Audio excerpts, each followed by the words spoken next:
नमस्कार। आज सुनिए अमृता प्रीतम की रचना यह कलम, यह कागज, यह अक्षर। बोधि गुम्पा की तरफ से जब किसी कसूरवार को सजा दी जाती है तो वह पत्थरों पर महात्मा बुद्ध के श्लोक अंकित करने की सजा होती है। वह कितने दिन, कितने महीने या कितने साल हाथ में हथौड़ी छेनी लेकर पत्थरों पर वह श्लोक अंकित करता रहेगा, उसके कसूर की गंभीरता से तय होता है। मुझे लगता है मोहब्बत ने अपने सुनहरी गुम्पा में बैठकर बोधि गुम्पा की तरह मेरे लिए भी यही सजा सुना दी। और शायद मेरे तसव्वुर में मेरे मोहब्बत का कसूर बहुत बड़ा है, संगीन जुर्म। इसलिए पूरी जिंदगी के लिए यह सजा मुझे दी गई और मैं तमाम जिंदगी हाथ में कलम लेकर कागजों पर वही लिखती रही जो मेरे चिंतन का और मेरे तरवयुद का फरमान था। अपने तरवयुद से मेरी मोहब्बत का रिश्ता क्या है, उसी की बात कहने के लिए कुछ पंक्तियां सामने आती है। हमारे देश की तकसीम के वक्त बहुत कुछ भयानक हुआ।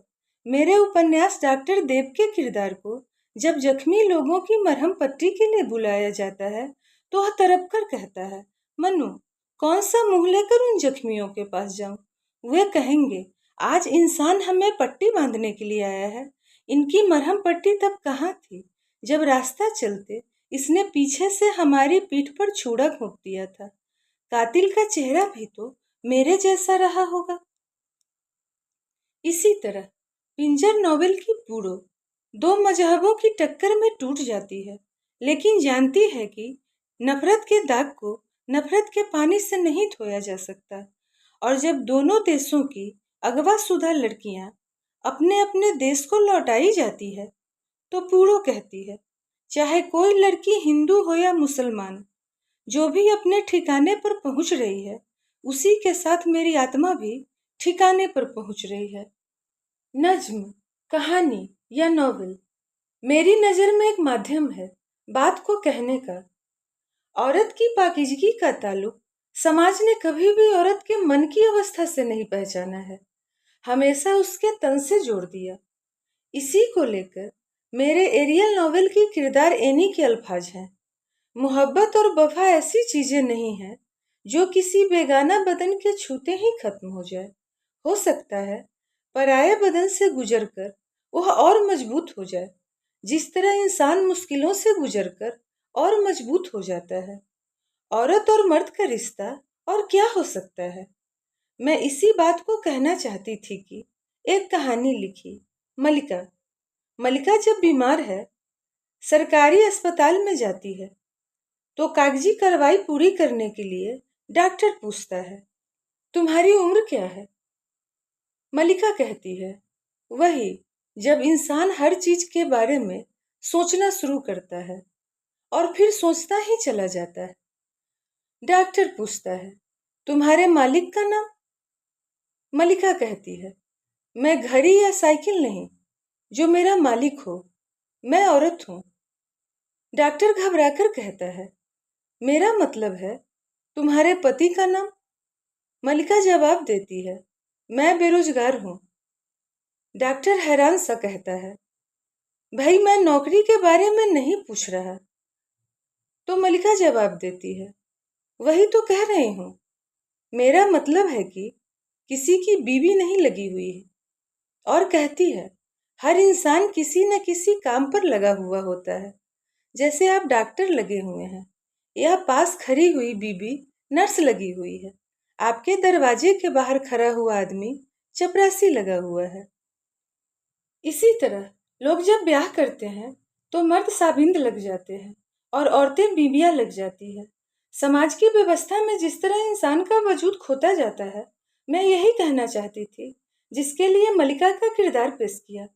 जड़ हो चुके रिश्तों की बात करते हुए मलिका कहती है, क्यों डॉक्टर साहब, यह ठीक नहीं? कितने ही पेशे हैं कि लोग तरक्की करते हैं, जैसे आज जो मेजर है कल को कर्नल बन जाता है, फिर ब्रिगेडियर और फिर जनरल। लेकिन इस शादी ब्याह के पेशे में कभी तरक्की नहीं होती। बीबियां जिंदगी भर बीबियां लगी रहती हैं और खाबिंद जिंदगी भर खाबिंद लगे रहते हैं। उस वक्त डॉक्टर पूछता है, इसकी तरक्की हो तो क्या तरक्की हो? तब मलिका जवाब देती है, डॉक्टर साहब, हो तो सकती है, पर मैंने कभी होते हुए नहीं देखी। यही कि आज जो इंसान खाबिंद लगा हुआ है, कल महबूब हो जाए और परसों खुदा हो जाए। इसी तरह समाज, मजहब और रियासत को लेकर वक्त के सवालात बढ़ते गए, तो मैंने नॉवेल लिखा। यह सच है, इस नॉवेल के किरदार का कोई नाम नहीं, वह इंसान के चिंतन का प्रतीक है। इसलिए वह अपने वर्तमान को पहचानने की कोशिश करता है, और इसी कोशिश में वह हजारों साल पीछे जाकर इतिहास की कितनी ही घटनाओं में खुद को पहचानने का यत्न करता है। उसे पुरानी घटना याद आई, जब वह पांडवों में से एक था और वह द्रौपदी को साथ लेकर वनों में विचर रहे थे। बहुत प्यास लगी, तो युधिष्ठिर ने कहा था, जाओ नकुल, पानी का स्रोत तलाश करो। जब उसने पानी का स्रोत खोज लिया, तो किनारे पर उगे हुए पेड़ से आवाज आई, हे नकुल, मेरे प्रश्न को उत्तर दिए बिना पानी मत पीना, नहीं तो तुम्हारी मृत्यु हो जाएगी। लेकिन उसने आवाज की तरफ ध्यान नहीं दिया, और जैसे ही सूखे हुए हलक में पानी उतारा, वह मूर्छित होकर वहीं गिर गया। और मेरे नॉवेल का किरदार जैसे ही पानी का गिलास पीना चाहती है, यह आवाज उसके मस्तक से टकरा जाती है, हे आज के इंसान, मेरे प्रश्नों का उत्तर दिए बिना गिलास का पानी मत पीना। और उसे लगता है वह जन्म जन्म से नकुल है और उसे मूर्छित होने का साप लगा हुआ है। वह कभी भी तो वक्त के सवालों का जवाब नहीं दे पाया। इसी नॉवेल में उसे याद आता है, मैंने एक बार जुआ खेला था, सारा धन, हीरे मोती दांव पर लगा दिए थे और मैं हार गया था। मैंने अपनी पत्नी भी दांव पर लगा दी थी, और हवा में खरी हुई आवाज उससे पूछती है, मैं दुर्योधन की सभा में खरी द्रौपदी पूछना चाहती हूँ कि युधिष्ठिर जब अपने आप को हार चुके, तो मुझे दांव पर लगाने का उन्हें क्या अधिकार था। मैं इस सवाल के माध्यम से कहना चाहती हूँ कि जब इंसान अपने आप को दांव पर लगा चुका है और हार चुका है, तो समाज के नाम पर दूसरे इंसानों को, मजहब के नाम पर खुदा की मखलूक को, और रियासत के नाम पर अपने अपने देश के वर्तमान भविष्य को दांव पर लगाने का उसे क्या अधिकार है।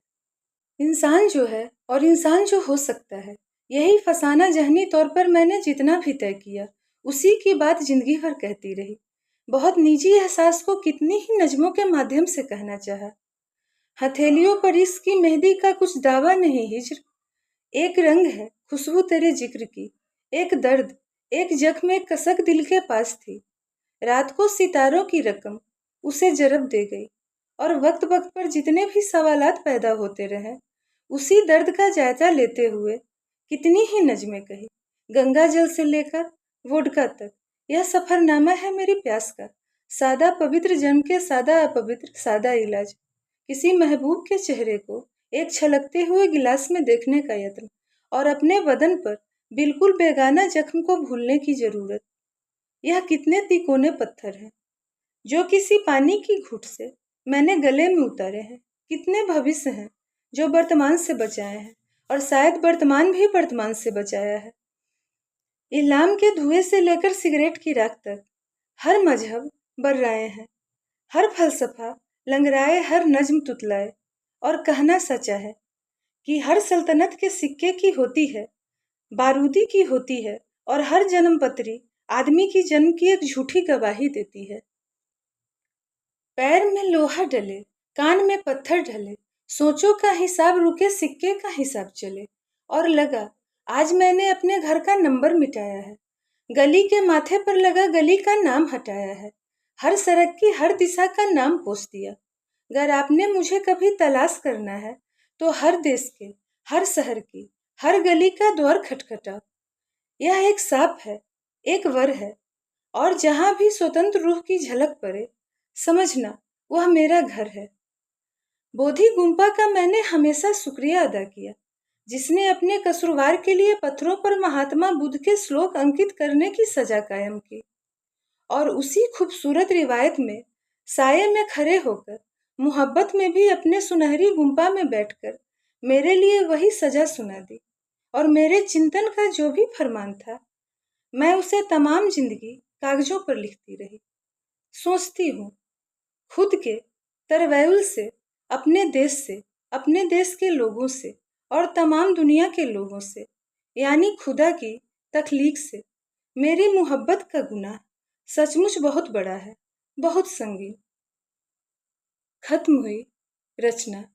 यह कलम, यह कागज, यह अक्षर। धन्यवाद।